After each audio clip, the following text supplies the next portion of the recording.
হযরত মূসা আলাইহিস সালাম তুরে যাচ্ছে, এক বড় লোক অনেক টাকা পয়সাওয়ালা এসে বলতেছে, ইয়া মূসা, আল্লাহ অনেক দিয়েছে, আপনি তো তুরে যাচ্ছেন, আপনি তো কালিমুল্লাহ, আল্লাহর সাথে কথা বলেন। বলে হ্যাঁ।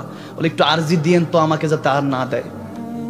অনেক দিয়েছে, অনেক টাকা পয়সা, অনেক কিছু দিয়েছে, আর দিতে বারণ করেন, আমি এগুলো সামলাতে পারছি না। মূসা কালিমুল্লাহ শুনলেন, ঠিক আছে। এরপর একটু সামনে গেলেন, এক ফকির ভিখারি, জামাটাও ছিঁড়া, সালাম দিন, আসসালামু আলাইকুম ইয়া মূসা কালিমুল্লাহ। ওয়ালাইকুম সালাম। কি হয়েছে? আপনি নাকি আল্লাহর কালিম, কথা বলেন আল্লাহর সাথে? হ্যাঁ। তুরে যাচ্ছেন? হ্যাঁ। একটা আরজি ছিল। কি? কিছুই তো দেয়নি মালিক, কিছু দিতে বলেন। এভাবে কি চলা যায়? কিছু দিতে বলে, এভাবে কেমন থাকি?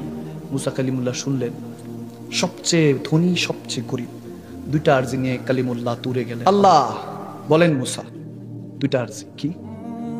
এক বড় লোক প্রচুর দিয়েছেন, মানা করতেছে আর দিতে না। আচ্ছা। আর দ্বিতীয় জন প্রচন্ড ভিখারি, কিছুই বলে নাই, কিছু একটা দেন, কিছু দিয়ে তাকে মনটা ঠান্ডা করেন। আল্লাহ বলেন, ঠিক আছে যা, প্রথম জনকে বলবেন শুকরিয়া করা ছেড়ে দিতে, আমি কেড়ে নিব। কি করা ছাড়তে? শুকরিয়া করা। আর যার কাছে নাই তাকে বলেন শুকরিয়া করা শুরু করে দিতে, আমি খাজানা ভরে দিব। আরো জোরে পড়ুন না সুবহানাল্লাহ, বলুন না। মূসা কালিমুল্লাহ সলিউশন নিয়ে চলে আসলেন, বড় লোকের সাথে দেখা। ইয়া মূসা কালিমুল্লাহ, বলেছিলেন হ্যাঁ।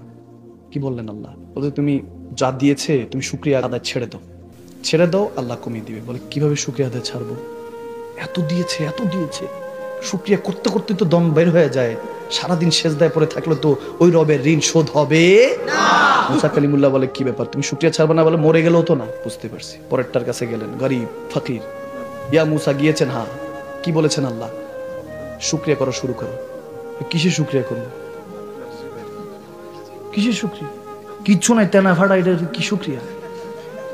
মূসা কালিমুল্লাহ হাওলা ওয়ালা কুওয়াতা পড়লেন, পড়ে বলতেছে, বুঝছি, দুজনের দুই পজিশনের কাহিনী বুঝে গেছি।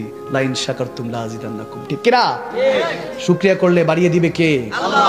একবার উচ্চ আওয়াজে পড়েন আলহামদুলিল্লাহ। বান্দা কি আল্লাহর থেকে বেশি বুঝবে? যেটা দরকার অতটুকুই দিবে, এর বাইরে কিচ্ছু নিতে পারবেন না। আপনি খোদার কসম করে বলছি, আপনার যেটা সেটা আপনার থেকে কেউ ছিনে নিতে পারবে না। আর যেটা আপনার না, আপনি শত চেষ্টা করলেও সেটা আপনার হবে না। আল্লাহ জান্নাত দিতে চায় আপনাকে, ফাদখুলি ফি ইবাদি ওয়াদখুলি জান্নাতি।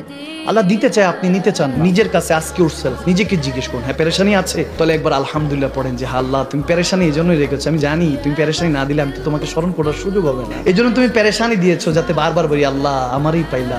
আল্লাহ বলে, হ্যাঁ তোরই তো পাইলাম।